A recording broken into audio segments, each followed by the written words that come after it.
সুপ্রিয় দর্শক, আসসালামু আলাইকুম। যে যেখানে আছেন আশা করি সবাই ভালো আছেন, সুস্থ আছেন। আজকের পর্বে আপনাদের জন্য নিয়ে আসলাম একটা ডেজার্টও বলতে পারেন বা পায়েসও বলতে পারেন।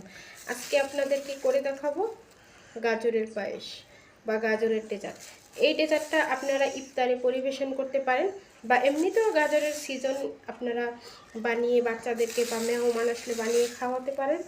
খুব সহজ একটা রেসিপি আর খেতে এতটা মজাদার, মনে হবে যে এই পায়েস খেলে আর অন্য পায়েস খেতে মনই চাইবে না, এরকম একটা পায়েস এটা। আশা করি আপনাদের কাছে রেসিপিটা ভালো লাগবে। চলে গেলাম পুরো রেসিপি। এখানে গাজরের পায়েসটা রান্না করব, আর গাজরের পায়েস রান্না করার জন্য এখানে আমি 2 লিটার দুধ নিয়েছিলাম। দুধটাকে জাল করে প্রায় 1.5 লিটারের মতো বানিয়েছি।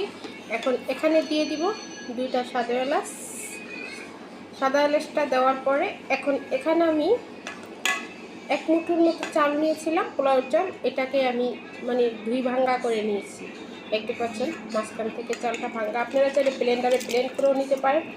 আমি একটু থেতো করে নিয়েছি চালটাকে।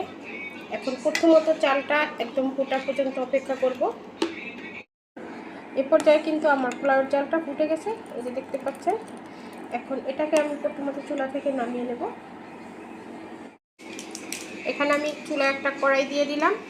কড়াইতে দিয়ে দিব ঘি। অবশ্যই ঘি দিতে চেষ্টা করবেন। এই পায়েসটা আপনারা ঘি দিয়ে রান্না করলে খেতে কিন্তু অসম্ভব মজাদার হয়। এটাকে গাজরের পায়েসও বলতে পারেন বা ডেজার্টও বলতে পারেন। এখানে আমি 1 কেজি পরিমাণ গাজর নিয়েছি আর এটাকে গ্রেটার দিয়ে সুন্দর করে গ্রেট করে নিয়েছি। এখন ঘিটা যখন গরম হয়ে গেছে, এখন গাজরটা দিয়ে দেব। দিয়ে গাজরটাকে ঘিয়ের ভিতরে ভেজে নিতে হবে, তাহলে কিন্তু পায়েস থেকে সুন্দর একটা ঘিয়ের ফ্লেভার আসবে। গাজরের যে একটা স্মেল, এটা আসবে না। এই যে দেখুন, গাজরটাকে আমি একটু ঘিয়ের ভিতরে ভেজে নিয়েছি। এখানে 1 কেজি গাজর দেখতে পাচ্ছেন ভাজার পরে কমে গেছে না, আর সুন্দর একটা স্মেল বের হয়েছে।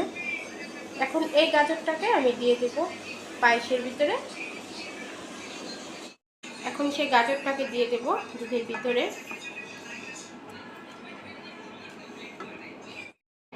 এখন এখানে দিয়ে দিব আমি সামান্য একটু লবণ দিয়ে দিলাম। মিষ্টিতে লবণ দিলেও চলে, না দিলেও চলে, তবে একটু দিলে কিন্তু খেতে বেশ ভালোই লাগে। লবণটা দেওয়া হয়ে গেলে এখানে এখন দিয়ে দিব আমি 1 কাপ গুঁড়া দুধ। দুধের পরিমাণটা যত বেশি হবে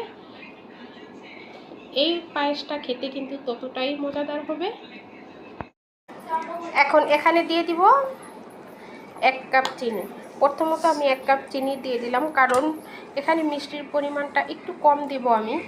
আপনারা যদি বেশি মিষ্টির খেতে চান তাহলে আপনারা একটু দেখে নেবেন। তবে এখানে 1 কাপ চিনিতে হবে না, আরও হাফ কাপ চিনি লাগবে। এ পর্যায়ে আমার গাজরের পায়েসটা রান্না শেষ হয়ে গেছে। দেখতে পাচ্ছেন একদম এত সুন্দর একটা স্মেল আসতেছে, কি বলবো আমি আপনাদেরকে। আর এখানে আমি 1.5 কাপ চিনি দিয়েছি। 1.5 কাপ চিনিতে আমার মোটামুটি যেই মিষ্টিটা আমরা খেতে পছন্দ করি সেরকমই হয়েছে।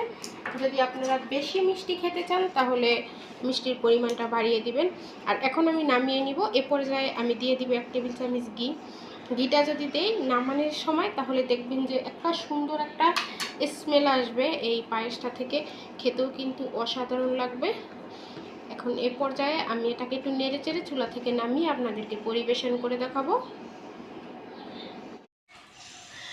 এই যে দেখুন, আমি পরিবেশন করে নিয়েছি একটা মাটির বাটিতে। দেখতে কতটা লোভনীয় লাগছে, তাই না? উপরে আমি একটু কিশমিশ দিয়ে দিলাম। আপনারাও এভাবে করে দিতে পারেন, তবে এটা অপশনাল, না দিলে সমস্যা নেই। গাজরের পায়েস এমনিতেই রান্না করলে খেতে কিন্তু অসম্ভব মজাদার হয়। আশা করি রেসিপিটা আপনাদের কাছে ভালো লাগবে। ভালো লাগলে লাইক, কমেন্ট এবং বেশি বেশি করে শেয়ার করবেন। আর আপনারা বাসায় ট্রাই করলে অবশ্যই আমাকে কমেন্ট বক্সে জানাবেন। তবে বলবো একবার হলো এভাবে এই পায়েসটা বানিয়ে খেয়ে দেখবেন, অসম্ভব মজাদার। তাহলে আজকে এই পর্যন্তই। সবাই ভালো থাকবেন, সুস্থ থাকবেন। আল্লাহ হাফেজ।